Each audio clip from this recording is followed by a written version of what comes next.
Video شروع کرنے سے پہلے کچھ اہم باتیں ہیں جو آپ کو جان لینی چاہیے۔ چونکہ یہ سیریز مکمل طور پر اسلامی موضوعات پر مبنی ہے، اس لیے اگر آپ کو شک یا یہ محسوس ہو کہ آپ تک غلط معلومات پہنچائی جا رہی ہے تو آپ ہماری رہنمائی کر سکتے ہیں۔ شکریہ۔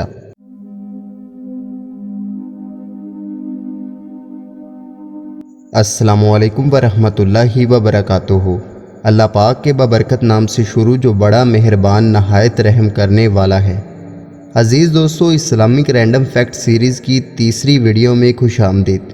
انشاءاللہ یہ ایک ایسی سیریز ہوگی جو آپ تک نایاب سے نایاب معلومات پہنچانے کا سبب بنے گی۔ آج ہم آپ کو مزید 10 فیکٹ بتائیں گے، جیسے جنت اور جہنم کہاں ہیں، اللہ تعالیٰ نے کس چیز کو کس چیز سے سنوارا، انسانوں، جنوں، جانوروں اور فرشتوں کی تعداد کہاں تک ہے۔ جنگ بدر کا تو آپ نے سنا ہوگا، لیکن اسے بدر کیوں کہتے ہیں؟ دنیا بھر کی مساجد کا دایاں حصہ افضل ہے، لیکن مسجد نبوی کا بایاں حصہ کیوں افضل ہے؟ کھجور کے درخت کی پیدائش کس مٹی سے ہوئی؟ ہم سب کو تو اللہ تعالیٰ نے جمے ہوئے پانی سے پیدا کیا، لیکن حضرت عیسیٰ علیہ السلام کو کس چیز سے پیدا کیا؟ کیا الو منحوس ہے؟ جس گھر پر بیٹھ جائے وہ واقعی ویران ہو جاتا ہے؟ کیا سفر کا مہینہ منحوس ہے؟ اور حضرت علی رضی اللہ تعالیٰ عنہ نے ہندوستان کی سرزمین کے بارے میں کیا کہا؟ اس سے پہلے کہ معلوماتی سفر شروع کیا جائے، ویڈیو روک لیں اور ایک بار درود پاک پڑھ لیں تاکہ یہ آخرت میں ہماری شفاعت کا باعث بنے۔ چلیے شروع کرتے ہیں۔ فیکٹ نمبر 1، ہندوستان کی سرزمین۔ دوستو، تفسیر نعیمی میں آتا ہے کہ سیدنا علی مرتضیٰ رضی اللہ تعالیٰ عنہ فرماتے ہیں کہ ہندوستان کی زمین ہری بھری ہے اور عود اور کرنفل وغیرہ کی خوشبوئیں اس لیے وہاں پیدا ہوتی ہیں کہ آدم علیہ السلام جب اس سرزمین پر تشریف لائے تو ان کے جسم پر جنتی درخت کے پتے تھے، اور پتے ہوا سے اڑ کر جس درخت پر پہنچے وہ ہمیشہ کے لیے خوشبودار ہو گیا۔ دوستو، مزید آپ کو کچھ معلومات بتا دوں۔ دنیا کا پہلا انسان یعنی آدم علیہ السلام جس سرزمین پر اترے وہ سرزمین ہند تھی۔ یہیں پر حضرت جبریل علیہ السلام نے پہلی بار اذان دی اور یہیں سے آدم علیہ السلام حج کرنے گئے۔ فیکٹ نمبر 2، اللہ تعالیٰ نے کس چیز کو کس چیز سے سنوارا؟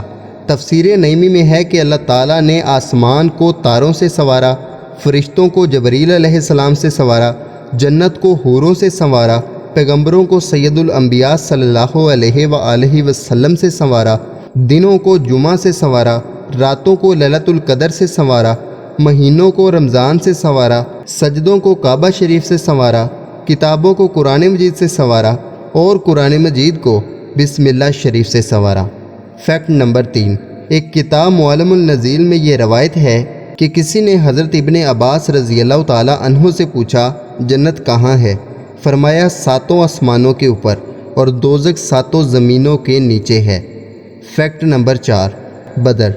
دوستو، بدر اس مشہور جگہ کا نام ہے جہاں 17 رمضان سن 2 ہجری کو حق اور باطل کے بیچ فیصلہ کن مشہور غزوہ ہوا تھا، جسے ہم غزوہ بدر کے نام سے جانتے ہیں۔ دراصل بدر نام کے ایک شخص نے یہاں ایک کنواں کھدوایا تھا، اسی کے نام پر اس کنویں کا نام بدر رکھا گیا اور پھر اس جگہ کا نام بھی یہی پڑ گیا۔ فیکٹ نمبر 5، کھجور کا درخت۔ دوستو، صبح سنابل شریف میں ہے کہ کھجور کے درخت کی پیدائش حضرت آدم علیہ السلام کی بچی کچی مٹی سے کی گئی۔ Fact number 6، Masjid Nabawi. دوستو، تفسیر نعیمی میں ہے کہ دوسری مسجدوں میں صف کا دایاں حصہ افضل ہوتا ہے، لیکن مسجد نبوی میں بایاں حصہ دائیں سے افضل ہے کیونکہ وہ روضہ اقدس سے قریب ہے۔ فیکٹ نمبر 7، حضرت عیسیٰ علیہ السلام کی پیدائش۔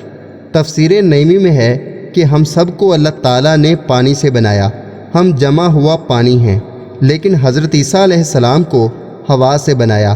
آپ ہوا یعنی نفخہ جبریل پر کھینچی ہوئی روحانی تصویر ہیں۔ فیکٹ نمبر 8، الو اور سفر کا مہینہ۔ بخاری شریف میں یہ حدیث مبارکہ موجود ہے۔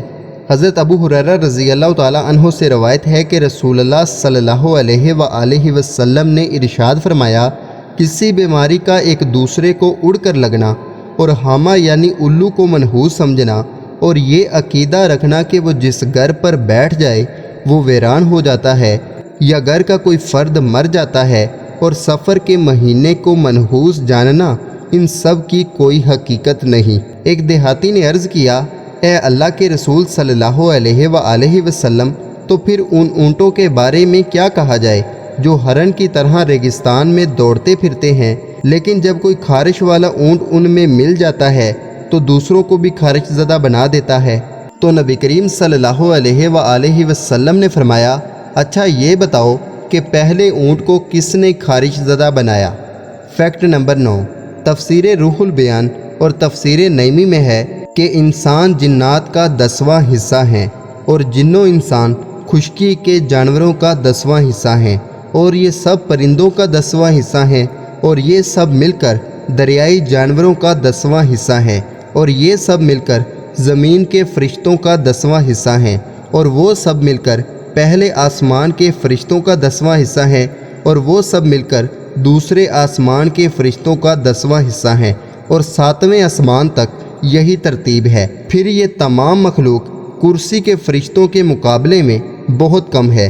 یہ سب ملا کر عرش اعظم کے ایک پردے کے فرشتوں کے مقابلے میں بہت کم ہیں۔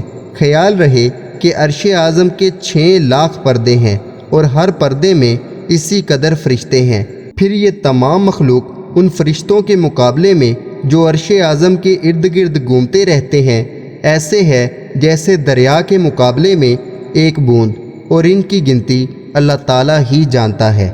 فیکٹ نمبر 10، تفسیر نعیمی میں ہے کہ عرب کے کفار کعبہ معظمہ کا طواف ننگے ہو کر کرتے تھے، جن میں مرد بھی اور عورتیں بھی شامل تھیں، اور طواف کی حالت میں ہاتھوں سے تالیاں اور منہ میں انگلی دے کر سیٹیاں بجاتے تھے، اور وہ ان حرکتوں کو بہترین عبادت سمجھتے تھے۔